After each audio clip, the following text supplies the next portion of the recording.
Buckle up for AEC Trailblazers, the Founders Files, where we crack open the stories of the brightest minds in the AEC startup scene. Forget institutional pitches. We're diving deep into the real personal journeys of these industry disruptors. Get ready for some casual chats firsthand. Hello, and welcome everybody to another episode of the AEC Trailblazers podcast, where we interview the most amazing founders of the AEC. Today with us, we have Chad Sattler. He's the co-founder of Part 3, a tech company focused on empowering designers. With a decade of experience in various industries, Jack specializes in generating innovative product ideas, supporting customers, and speaking at industry events. Beyond work, he's a passionate soccer player and coach. Nice. Welcome to the show, Jack. Thanks for having me. That was a pretty good intro. I like that. Thank you. I think you rewrote it now. I'm just kidding. I didn't write it. If I'd write it, I would have made myself sound like an even better soccer player. Well, man, I play soccer as well. That's so cool that you're both a soccer player and a coach. Yeah, I mean, coach is definitely a word you should put in quotes. I coach my 6-year-old's soccer team. So the standard isn't particularly high, but, we're working on that.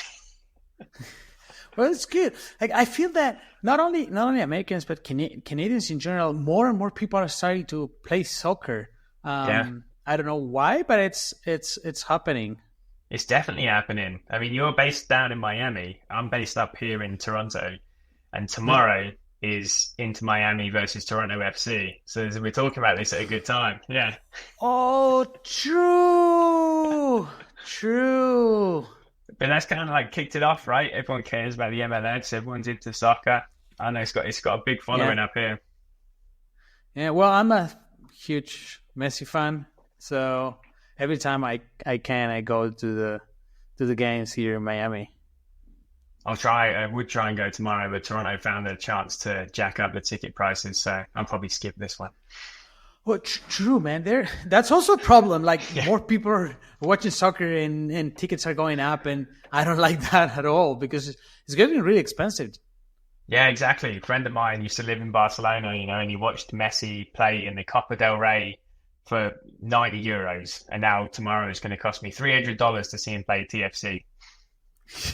It's just insane. I don't get it. Like, it should be more expensive in Europe than here, right? Because it's like more people watch the games, and I don't get it. Higher standard, to connect it to AEC World as well. The TFC over the last few years they've expanded the stadium. They built a much better facility all around it and stuff, and really improved it. So we were hoping, with more ticket, that might actually drive volume and that might drive prices down, but no, it did the opposite. You bet. But enough about soccer. Can you tell us a little bit about yourself? Like, you're based in Toronto, but you were born and raised there, or how? Yeah, my accent lets me down, right? It's South Canadian, yeah. No, I'm from England. I've been in Canada though for over 10 years now. Most of my career has all been up here north of the border.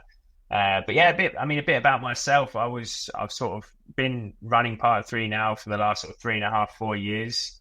And Part 3 itself is a solution, like you said, it's designed to work with architects, engineers. So we've helped empower those designers to manage all aspects of the construction contract administration phase. But before this, I've always been in tech. I've been passionate about a few different industries. So I think I've always struggled a little bit to pinpoint exactly what I was good at and, how you kind of describe your own career. And I think what I really pin it down to was around business model innovation.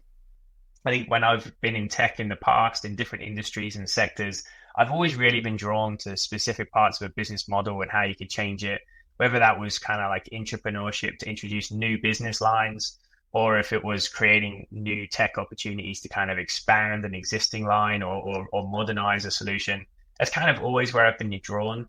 I've worked in travel, finance, and healthcare, and of course was in construction for a while before partnering with my co-founders and jumping headfirst into Part 3. that was kind of like the segue that brought me in. And before that, yeah, a whole bunch of tech jobs, a bit of finance, investment banking work and things like that I'm not a suit. I couldn't stick with that for too long. So that's what ultimately drew me into tech. Interesting. I'm really curious. Like you said that you specialize on business models, and what was your first thought when you started working on construction, like the AC in general? What do you think about business models in general in the construction industry versus other industries? Yeah, I mean, there's so many construction specific tangents we could go on here. There's so many different ones, and most of my time is with their architects and engineers, right? So I'm on the design side. I'm working with the consultants, so I'm mostly focused on their business model and how they work. In general, in construction, it's a high risk, tight margin game. It's a very challenging business model to succeed in, to make money in. But the architects and engineers, and maybe I'll even be more specific and just focus on architects, I think they've got the toughest game of all, because it's a timesheet business with a highly educated, highly specialized workforce working on the architecture firms. But naturally, people as talented as they are, they can only scale up to however many hours in a day they've got to bill for. And the timesheet business is a tough one. So I do spend a lot of time speaking about and talking and learning about the specifics of how architecture firms price and how they structure projects. I do think there's a good opportunity over the next few years to hopefully see some evolution in the business model at the moment.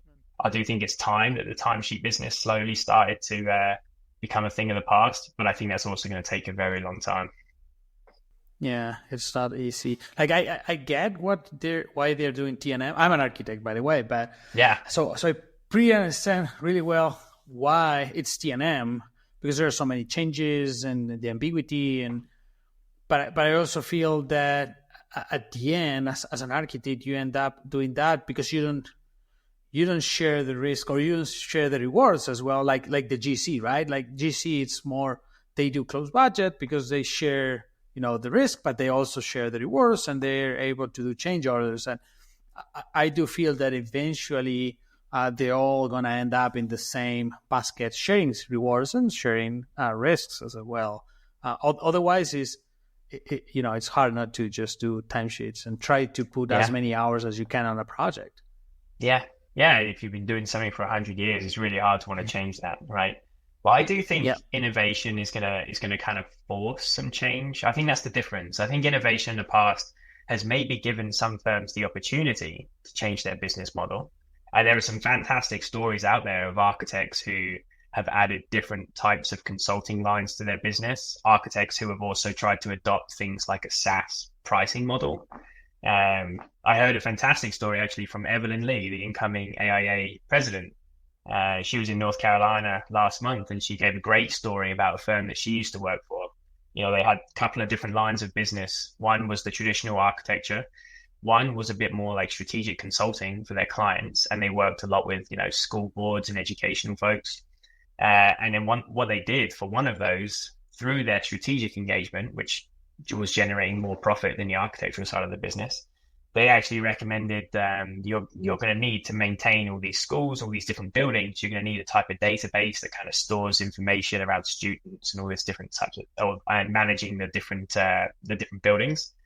And they created a database platform and built it out as a SaaS platform. 10 years later, it survived a whole bunch of changes in superintendents, a whole bunch of changes in leadership, and they're still generating SaaS revenue from that product. So there's definitely been opportunities for architects to broaden their business model in the past. I think what's different now is innovation is actually going to force it. I think now clients and the expectations are going to change, and they're going to start to push back on paying for certain services. So there's going to be a little bit more pressure to recoup that cost by changing the way we price things. Yeah, no, absolutely. I agree on that. And also, I feel there is the fact that there are a lot of startups that at the beginning, they have started selling to architects, but over time, they have started working directly with the owner and automating process, not a whole building, but maybe the design of buildings like solar plants or warehouses or office or interiors for offices. And that's a competition. Like I feel that we're going to see that more and more over time. So architects will need to either adapt and use platforms to be more efficient, or they will lose their jobs to startups that are doing and working directly with owners. I think that's also a variable that it's going to happen, and we're going to see more and more on our market. That's a really important trend. I think you kind of touched on something there that shouldn't be kind of like scratched off or overlooked, but there are a lot of startups in construction tech. There's a lot of new products, a lot of innovation going on in the area. And you're right, most of it isn't really helping the architect or the engineer. There is a bit of a bias, right? Like, I think you're an architect and I work exclusively with architects, so we're all friends. But I do think most architects would admit they are perceived as being quite resistant to change. And with that, it means a lot of startups or innovators kind of prefer working with someone who might be more open to trying something new, testing, changing, giving feedback. So it does make it challenging to start a new business for architects, and it does make it even more challenging to stick with that. Yeah.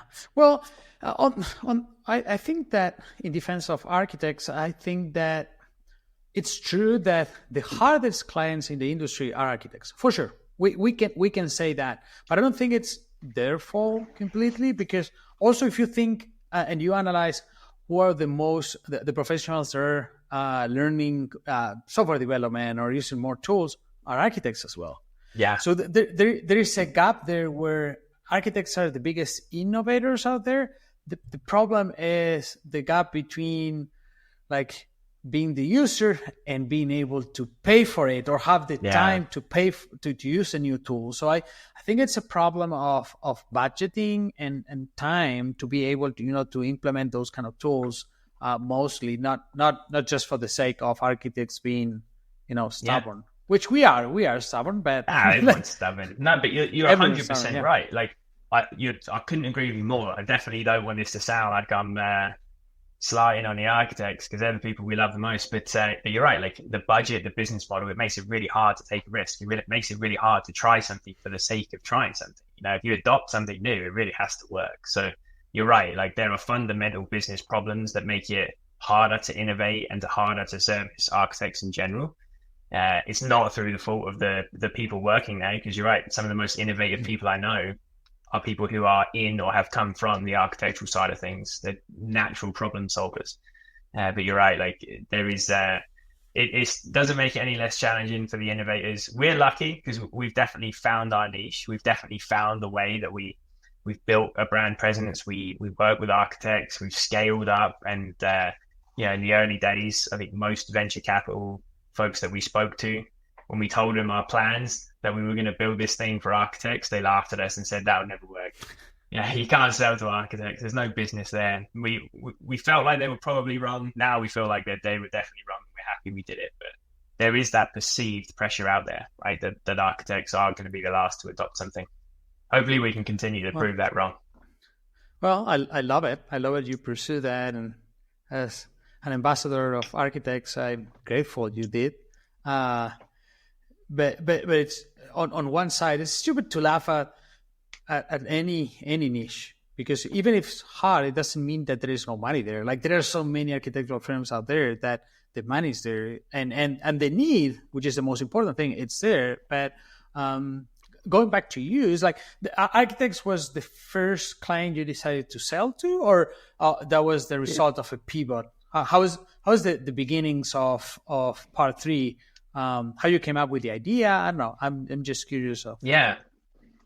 So there's 3 of us that started the business together, and the story's never complete without explaining all 3, because it really took all 3 of us coming together to make this work. As you know, or as you can imagine, like it's a really niche area. We like to come from outside of the industry and say, we're going to dedicate the rest of our careers and lives to building something for architects in the construction phase. That's a pretty narrow niche. So it came when the 3 of us came together. My background's always been in product management. We talked about that, and building new business lines. My CTO and co-founder, Corey, his background allowed us to do everything else on the app development side. He's one of those super rare tech unicorns that can design a really elegant user interface while also designing a super complicated infrastructure and app development build, and can actually write code super fast and scale it to you. So, it needed both of us on the tech side, but that wasn't going to get us into the industry. The way that we started in architecture is because my third co-founder, Jess, is also a wife, and her background, she went to school for architectural science. She worked for a general contractor. She swapped. She went to the architectural side again, and she actually led construction admin. And she was using some really outdated legacy tools. She was using a lot of spreadsheets and Word docs, and she was at one of the most, forward-thinking and innovative firms in the country. And we were thinking, well, if this is what it looks like there, imagine what it looks like everywhere else. So we teamed up. We created a concept. We created a prototype. We tested it with any architect who would listen. And that is basically the reason we started with architects, because we leveraged personal networks, and then we leveraged the networks of those people to get feedback, to get input on a prototype, to release our first version. And then we started to realize that what we had was going to work in this space, and we should consider this, kind of our beachhead. We're working with architects. That's our thing. North America, architecture firms, everyone that's sort of not too big, not too small. That was where we started, and it scaled up from there. And nowadays your clients are still like mid-sized companies, or you serve also small and large architectural firms? I would say most of them fall into the mid-size category. And mid-size means everything, right? But probably the most common is architecture firms between like 20 and 200 employees. But we've got plenty of sole practitioners or small firms using Part 3. We've got, the multinational public companies with billion-dollar valuations using Part 3. So we kind of got like everyone in between now, but most of them fall in that SMB sweet spot for sure. No, that makes sense, and it's the biggest market out there. Like the other day, I heard that I think firms above, I think it was 300 architects or 200, something like that. Like big architectural firms is less than 1% of the industry. So makes sense, right? Like, yeah, there are not that many. Like we all love them, right? But there are not that many out there. So if you're not considering them, you basically still hitting 99% of the market. Yeah, which is a tough trade-off, because a lot of people are kind of, especially in SaaS, a lot of people are trained to start with SMB and then move to enterprise. And at the top of this call, you said a lot of startups tend to start with the architect, but then eventually end up building for the owner. And I think that's kind of why. Because if you start by building for architecture firms of like 10, 20, 30, 50 people, and you want to go enterprise, well, once you've sold to the HOKs, HKSs, Genslers, and Perkins and Wills, where's next? Where you go to the owners? That's kind of the next enterprise play. That's not our plan. We have other plans about how we can actually take the long tail of the market and work with small scale architects as well as working with the large firms. So we have what we think is a scalable plan to keep us in the architect engineering side of things. But I think that's the trend that you're sort of alluding to. No, really interesting. And now that you're speaking about the differences, because I used to be one of those architects that used to, now I run just the technology firms, but when I started, I was like a independent architect doing small houses and doing like small projects, and I do think there's a huge difference when you go from 1 to 3 or 5, or like really small firms behave in a complete different way compared to like mid-size, like you said. Yeah. So it's interesting, and the biggest complaint I always get from them is like, you know what, for us licenses or it's too expensive because we are really, really small. So if we pay a license, we might be able to hire an intern with that money. So it's one extra person to the study or to the firm, or just having one new person. So it's a difficult decision to take, and also the time, right? If you're 2 or 3 people and you're working so much and you don't have time for training. So just curious, now that you say that you're trying to work with them, do you consider any specific strategy or?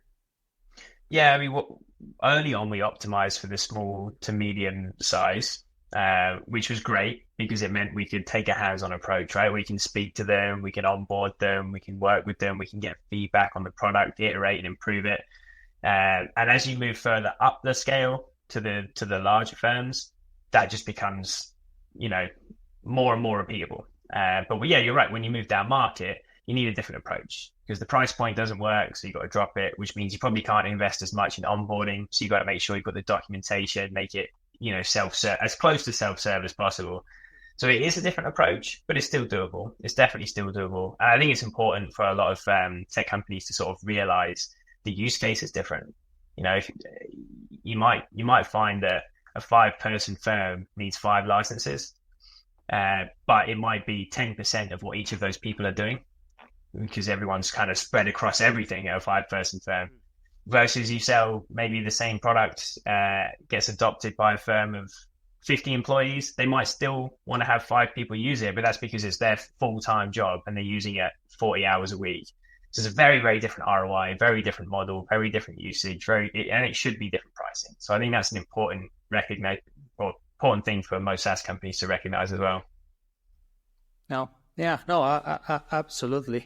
Absolutely. When you were just speaking about ROI and size of companies, came to my mind that, the Procore business model. Sorry, I'm going changing gears a little bit here, but that they charge based on the size of the project, and then that's also interesting. For me, the first time I heard it, it was like, so you charge and you basically share a piece of the cake. Interesting. Yeah, you take a chunk of the construction value. Now, if you build a software for contractors, maybe that makes sense. And, Procore are clearly doing some things right. So I'm not here to shit on the Procore business strategy because they're doing a lot of things right. But when you start to talk about architects, engineers, which have a totally different pricing model, one architect could be running the construction administration for 4 projects. And maybe the combined construction value of those projects is $400 million. But that is absolutely not reflective of the fee that the architect is receiving on those projects. And it could be wildly different, right? Depending on the contract type, the client responsibilities, how they divide it up. So we definitely take a different approach and make sure we're sort of nailing things the way that the architect would budget, would plan. And it's very different from how Procore do things, but they've got something that works for their end user. So we just needed something that worked for ours. No, absolutely. And what do you consider, now that we're getting into the topic of not the construction management, because this is architects, but design management and helping with the whole process. Now that you have worked with many architects and you have a lot of experience, what in your opinion, what do you feel are the biggest flaws that companies do in general before implementing part 3? What are the common things that you could give as a tip to the ones who have not implemented the software like the one you have? That's a tough one. There's kind of we can go 2 ways with this. I can go really big and ambitious, or I can go tactical and something that people could actually implement. So I'll start with the latter. On a tactical scale, I think a lot of people don't really realize how much duplication of efforts go on a lot of projects. By nature, AEC is a super collaborative industry, right? We know it's very, very fragmented, but it's also the most collaborative industry in the world. There's not many industries where every single project requires a minimum of sort of 15 or 20 different businesses to come together and make it work. So that collaboration is really important. And one of the things that people often complain about in construction, but actually it's kind of the strength. But the problem is when everyone's kind of looking out for themselves, there's so much duplicated work. Things like when you're building a project and you're tracking RFI logs, I wonder if most clients realize that they're paying for a contractor to maintain a system and manage logs, but also every single one of their consultants is using a different software or a manual process with something like Excel to update those exact same logs for themselves. So that means you're literally paying for 1 hour of, logs updates per week for 20 different companies. That adds up real quick to the cost of the project. And that's just a really small example of what you can imagine amplifies out. And it's why we see these trends like an RFI in any construction project on average costs about $1,500 in processing time. One RFI. Most projects have hundreds, and that's if the RFI doesn't lead to an instruction or a change or anything like that. So the impact of not collaborating and working in real time is huge to the project's bottom line, even if it isn't felt by one of those companies individually. So like tactically, I'd say like most of these firms just have to open up and collaborate and work on the cloud. And I work in different solutions that kind of avoid a lot of that rework and that duplication of efforts. Because I do think it goes unnoticed about how much waste there is in those types of manual processes. On a bigger scale, I think like drawing it back to the business model side, I would love to see, if it was possible, for someone to take the leap on pricing themselves around their deliverables as opposed to the time. So eventually someone's got to go first. But I do often joke that, well, if you're an architecture firm, what's your product? Is it an hour of time? Is it plans and specs? Or is it a building? And depending on your answer, is that how you're pricing your work? Is that how you're structuring your value? If it's not, like, we're probably not aligned. And, general hint, your product is not an hour of time, right? No, absolutely not. And I think in general, that's something that, because when I went through college, it's a problem because I never consider architecture as a product. And it is a product. There is an outcome. But when you speak to an architect and you tell them, the architecture, the building is a product, they think you're crazy. Like, they think it's a bad word. It's taboo, right? Because for them it's kind of an art, and the problem is when you start putting art in between of a process, it's hard to quantify it as a product. But in the end, it is. It doesn't matter that there is a lot of creativity involved, and eventually, I feel that once more architects start understanding that, they will think, all right, if this is a product, I can be more efficient. And if it can be more efficient, I can start charging by product and not by hours. And then the clients will hire me because I have a more consistent a faster way of working, because I'm going to deliver a product and not hours. But no, I agree 100% that that's going to change in the future. Absolutely. I mean, it kind of has to. We're actually seeing the change in other industries, right? And I do like every now and then drawing comparisons from like the AEC world to the legal sector. And one thing that we've started to notice is in the legal side, clients are less likely to pay for certain due diligence work or admin work that they know can be automated with AI products. People are pushing back on those billable hours now that would otherwise have been like a really good income for paralegal hours and clerk hours. Nowadays, clients are a bit more savvy to it, and they'll push back, or they'll try and do it on their own and ask a lawyer to push it over the line. That's a really comparable model to what we will start to see in architecture, where these tools, for better or worse, they're going to allow certain clients to come later in the process before they engage an architect, or they're going to come with a preconceived notion about what the architect needs to do in each phase, and they're going to start to push back. So I do think that's going to be the instigator or the catalyst for us to kind of move away from a timesheet business into a more value-driven business, right? Like, if we get to the point where you've got plans and specs, it's worth the value, whether it took you 10 hours or 10,000 hours. Absolutely. You know what? When you were giving me that great example of Hablo, I was thinking on the business that I am, right? That it's software development, and it's absolutely true. Software development is also changing. Like, it used to be something that you do timesheets because there was a lot of ambiguity, and owners or the clients were not prepared, right? They were not mature enough to understand the process, and they made so many change orders or changes in the middle of the process. And nowadays, given the fact that there are so many software developers and AI is helping so much, and most projects nowadays are close budget. Yeah. They're being, because you know exactly how to build it. The client understands that they cannot make a lot of changes in between, or it's going to be a mess. And maybe I feel that maybe that's going to happen with architecture, that clients will get more mature as well because the process is more clean or more simple. I don't know. Technology is going to help with that.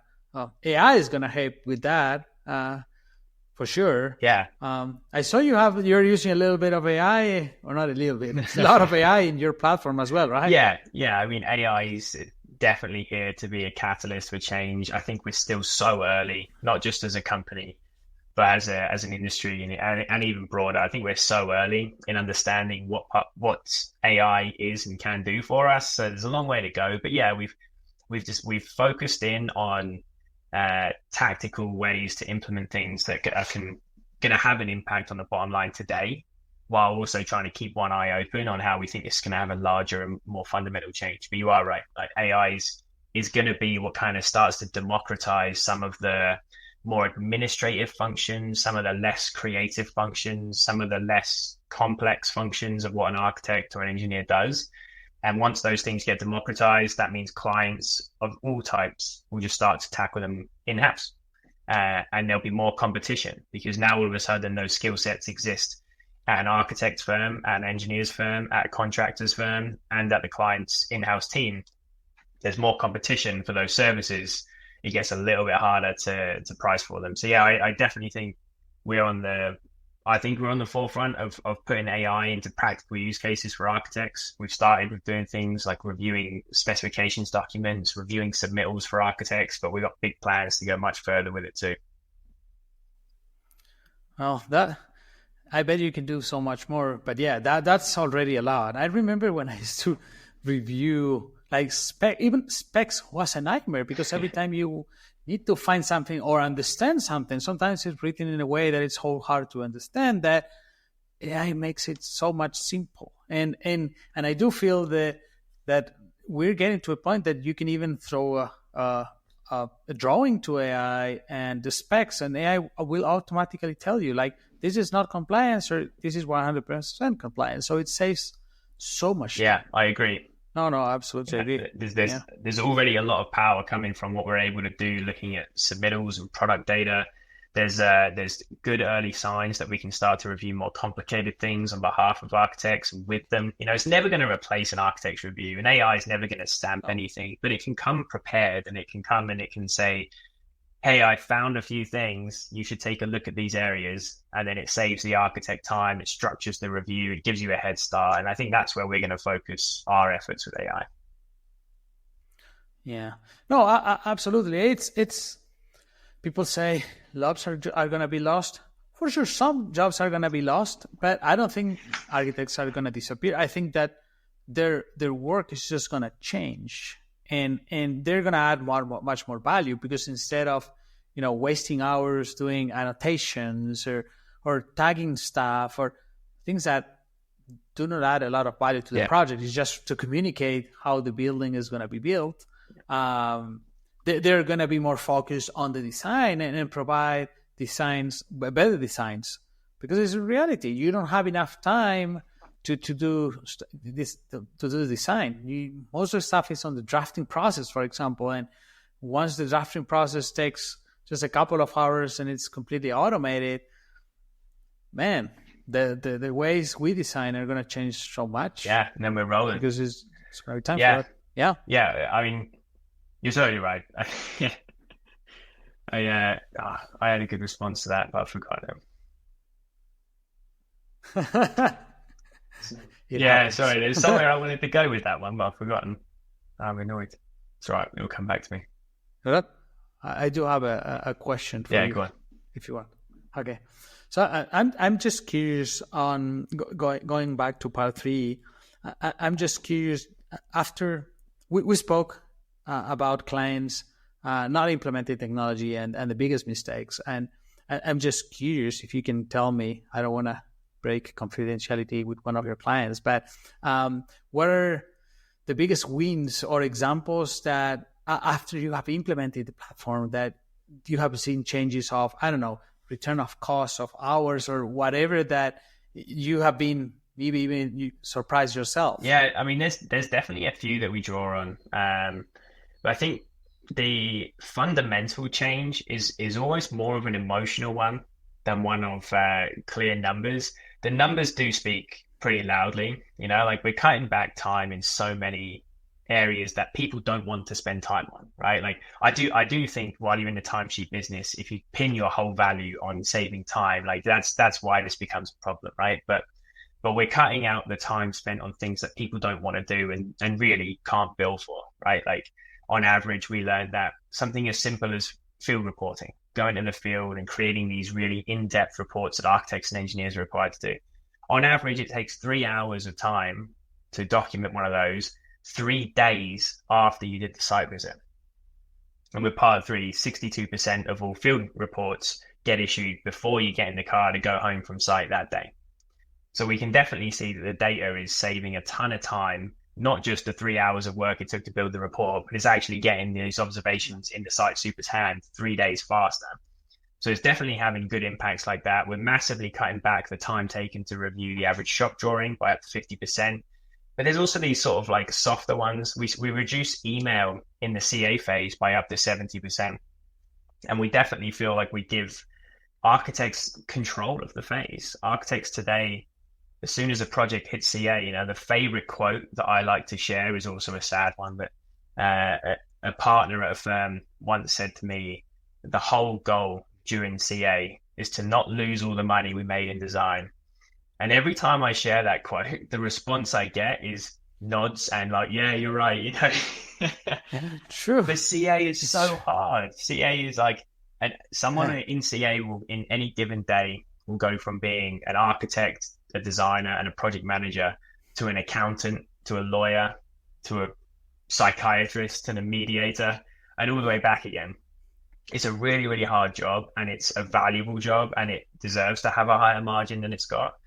So the soft feeling that we give, or the less quantifiable ROI, is control. Control over the process, control over the data, control over the team. It's control over the phase, and then therefore your ability to turn a more healthy margin in CA. Interesting. So you would consider your tool to have more impact on CA than design? 100%. Or it's the same? No, definitely focused on trying to like get architects back to what they enjoy doing. So we're totally focused on the administrative functions of an architecture firm's practice. So we're trying to focus on the CA phase right now, slowly moving into, creeping into pre-construction and some of the activities that go around there just when you're sort of finishing out the bidding process. But we're pretty much focused on CA and project closeout and trying to just remove all the admin functions. Let you focus on design, let you focus on the good stuff. Yeah. No, absolutely. So much is going to change in the future. Yeah. I feel that in the future, we might not even have drawings in the future because there is not going to be need for it. Like drawings is something that exists because you need to print it on paper to actually see something. But in the future, it might just be a model or it might just be a tool that everybody can go. And so I feel so much is going to change that they might not even have the need, and CA might be a smaller phase. I don't know. Hopefully. I get what you mean. That's a bold claim. I'm going to hold you to that one and see if that prediction comes true. But you are right? Because like AI and all these new innovations, it's nothing we haven't seen before. It's scary, but it's nothing we haven't seen before. Someone was giving me the story about they remember when CAD, first came out and stuff. And I know we're kind of like sick of drawing on that cliche example, but genuinely, when CAD came out, people felt like the architecture profession was going to suffer, right? Like we're going to have less precise drawings, craftsmanship's going to die. You need that feeling of pen to paper to really feel the art move through you. And like, I'm sure there was good logic in that, but I'm also sure no one would go back to drawing everything by hand on a drawing table anymore. I think AI is going to be the same thing. It's going to be the next evolution that frees you up from all the crap no one liked doing anyway. Yeah. No, absolutely. And you will have to do it or you're going to lose the train, because if you're a guy who, I don't know, needs to review the specs and the intern next to you is using AI and it's doing it in 5% of the time that it's taking you to do it, you will have to do it. But we need the people that has the experience anyway. It's not that you're going to get rid of them, because eventually you need to check stuff. It's not that you're just going to hit button and you're going to have the design and the drawings and just going to print it, you will still need people to check work. Yeah. I don't think that it's going to be something that is going to be completely automatic. And the thing is, like, for you to check something, the experience of you having it done so many times and on a manual process, it's gold. Yeah, exactly. And I think that will be something that we wrestle with probably in the near future. You know, the new generation coming up, like, they're going to start to be trained, and this is the only way they know how to do things, using AI, using these new software, using these tools. And that is fantastic, because you wouldn't want to graduate now not knowing how to use all these new innovations. But then how do we bridge that gap between someone who's got 30 years experience and knows what you're doing on the model and why you're doing it, versus someone who's come out of school and maybe seen, like, 70% of that is now automated, and if it goes wrong, what do you do, and how do you understand the why and the alternatives and things like that? And it's, I don't know, for me, I use AI for everything. And even when I write emails and when ChatGPT is down or something, and for a brief second, I'm losing the ability to do this, like coding or writing an email properly. And because I'm relying on this tool, then I just run to the next tool like Claude or Gemini. But I could imagine, I have done the things so many times and I'm losing it. I cannot imagine guys who have never done it in their own whole life, and now the way they learn it was just to type on ChatGPT or use AI for something else. So it's going to be interesting, and we will make it, but it's going to be a gap that I feel it's a bigger gap than compared, like you said, like making an architect who's using a pen, and next to him is going to be a CAD manager or something drafting on CAD. Here is the gap; it's much larger, I feel. Yeah. There's always a generational divide, right? But it's going to be bigger and wider than it ever has before because of this. Yeah. No. Absolutely. And then, curious on what's the future for Part 3. You told me that you're trying to expand to smaller frames as well, but what else are you planning? So the next step for us is an exciting one. We're continuing to use the technology that we've built out in the context of AI and our collaborative cloud-based software. We're bringing the file center or the drawings into Part 3. It's going to allow for, basically, under the control of the design team, full administration of the drawing set. Every time a change or an instruction is issued, it's going to slide in new sheets and automatically maintain that drawing set. It's going to keep a real-time, living, breathing set of drawings for the entire construction team through the lens of a designer, which is something that isn't done out there yet. We're also expanding our AI capabilities. We're going further with that. We have plans on how we think we can start to provide influence and provide suggestions on RFI responses and some of these other areas that just take so much of your time. Then ultimately, as a team, we're totally focused on the AE side of things. So we're going to start to see more expansion into engineers, more expansion, continuing to grow with architecture firms, always going to be our primary. So we're always going to scale with architects and engineers exclusively. And we're going to see a lot more of that over the next year as we sort of grow across North America. Nice. All right, man. I don't want to take more of your time. I know you're really busy. For the audience, I pursued Jack many, many times to record this podcast episode. So I'm grateful, Jack, for that. But before we say goodbye to each other, can I ask a couple of ping-pong questions? Let's do it. Excited. All right. Can you tell me a great AEC software? I've got 3. Is that okay? It's so hard to pick one. Fine. I wanted to give... Hey, man, it's your podcast. You could do whatever. Well, I wanted to give a shout out to a Canadian company, Maquette.ai, who are doing a really fantastic job of helping the design phase and helping democratize a lot of the rendering and plan creating process. So Maquette.ai is a fantastic tool. Pyros are a detail management software built for architects and structural engineers, and they're doing things around details I didn't even know was possible. And it's a super, super interesting product. And they're our Y Combinator and a similar sort of size and growth stage as us. So we like those guys. But then to pick something totally different, I think robotics is something that doesn't get a lot of time at the moment because of the AI hype. But robotics is something that is going to have a huge impact in construction, and Canva have the first sort of autonomous robot out on site with the robots that can hang drywall, and they can do it in the heat, in the cold, at night, in the dark. And I think that's a really fantastic product we're going to see in a lot more job sites. Interesting. What do you think is the next big trend in the AC? Next big trend, I mean, it's hard not to talk about AI. I think we're going to see a lot more AI, but I would say my trend is we're going to see a lot more shitty AI products that overpromise and underdeliver. So I think that's going to be the first thing we see. And then we're going to start to see, hopefully in the next 2 or 3 years, AI products that really start to impact the business model. Not AI products that sort of respond to RFIs, but products that cut out RFIs. And I think that's going to be the biggest trend. It's going to be going after the root of the problem and sort of changing some of the process a little bit more for us. Interesting. If you could collaborate with any person in history, which person would you choose? So I tried to stick to something where I could be useful on this project. There's very little I could do to help a famous politician or football player.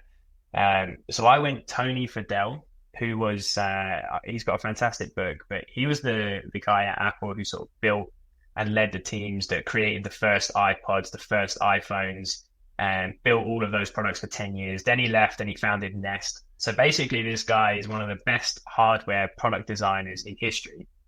And I think it would be super fun to collaborate with Tony Fadell on some kind of product that helped maintain objects in the supply chain or materials, or in managing buildings, and something in the hardware side of the buildings. Interesting. What's your favorite building in the world, and have you ever visited? I'm from the UK, right? And architecture in the UK is awesome. Don't say the walkie-talkie. Don't say, don't you dare. I decided to go local. Shout out to living in the UK with all this natural heritage architecture everywhere.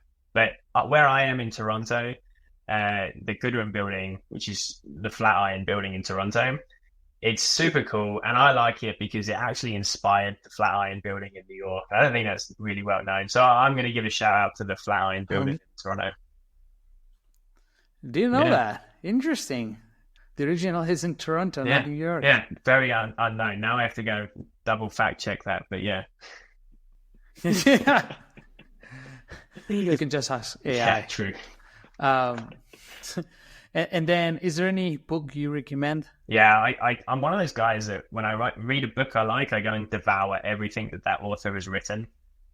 So basically anything by Daniel Pink. When we started our business, I wanted to figure out how I could sell a product without sounding like a salesperson. And he wrote a book called To Sell Is Human. And I absolutely loved it. So then I went and read his other books, and he's got one called The Power of Regret, which really helps you kind of think through decision making. So I'd recommend The Power of Regret by Daniel Pink. Good. I've never read it, but I will. It's a good one. Yeah, no, absolutely. I love to read books and really like the ones that are related to business. So for sure, I'm gonna give it a try. And before we wrap this up, can you tell everybody where they can know more about Part 3 or contact you? Absolutely. We are part3.io, so you can check us out online, and you can always reach out to me as well. I'm Jack at part3.io. I love to talk all things innovation, AI, and architecture and construction administration. So feel free to reach out. Happy to share more about the product, or just shoot the shit about the industry. All right. Thanks so much for your time, Jack. And it was a pleasure recording this episode. Thanks for having me. All right. Have a good one. That was awesome. Bye-bye. Thank you. Thanks to our listeners. If you like this content, you can find past and upcoming episodes in ascworks.everse.com and at all of our Everse social media. We'd love to hear from you and recommendations for new content, so leave us a DM and we'll make sure to catch it.